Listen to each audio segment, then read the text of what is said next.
Hey, what's up? I'm Nicolette Amarillas. I'm an exercise coach and a posture and movement specialist, and we're going over a variation of the hyperextension, or also known as a back extension. Now, there's different variations of this exercise. I would say this version is like the second most difficult. So there's one that's a little bit easier, which I will link in the description, and this one is just slightly more challenging. Now, you do need a hyperextension machine. I have a nice small compact one that folds down that I can store in my really small New York City apartment, which I will also link in the description. Let's dive in.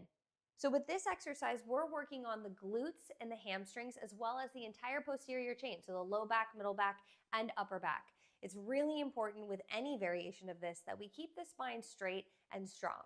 There are variations where you can be in flexion, but today I'm just going to teach the version where the back is nice and straight because I find that tends to be the safest way to do this exercise, especially if it's new to you. We're going to need a 45-degree back extension or hyperextension piece of equipment.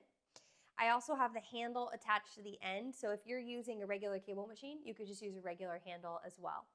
One last note is how high the pad should be.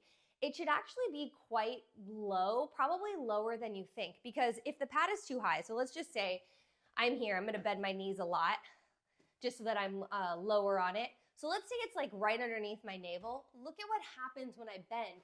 If it's too high on my hips, I'm not gonna be able to bend at my hips. I'm gonna actually bend at my spine.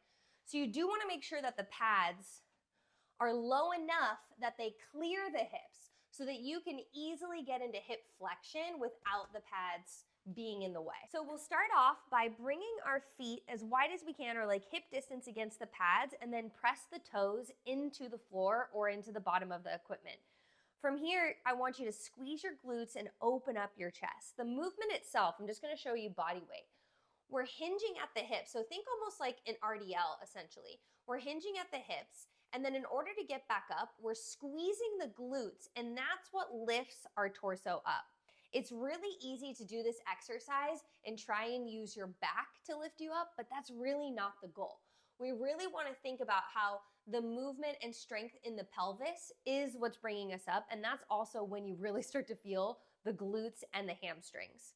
With this variation, we're gonna hold the handle at the chest.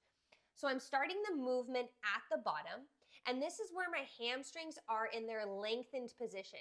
And I like to even think about how I'm kind of trying to create a little bit of an arch through the low back, just to encourage the spine to not be in a flexed position. So I really wanna try and create as much space through the back of the legs by extending the low back.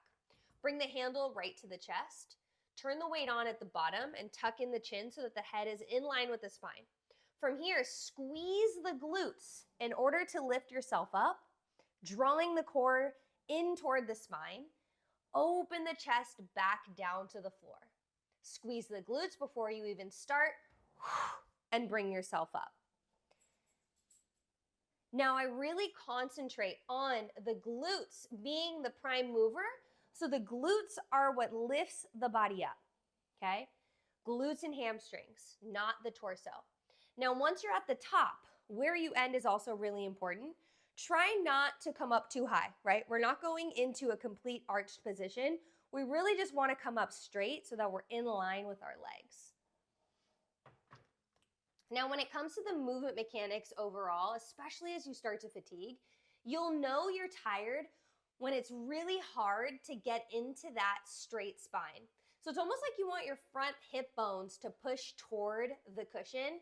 Pushing toward the cushion will then extend the hamstrings or lengthen the hamstrings.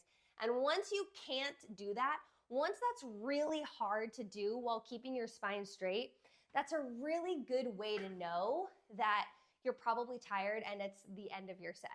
I'm so excited for you to integrate this exercise into your routine. It is so important and so valuable to strengthen the posterior chain, especially if you're someone who's trying to strengthen things like the deadlift or your squat, or you're just trying to strengthen your back and your overall backside health.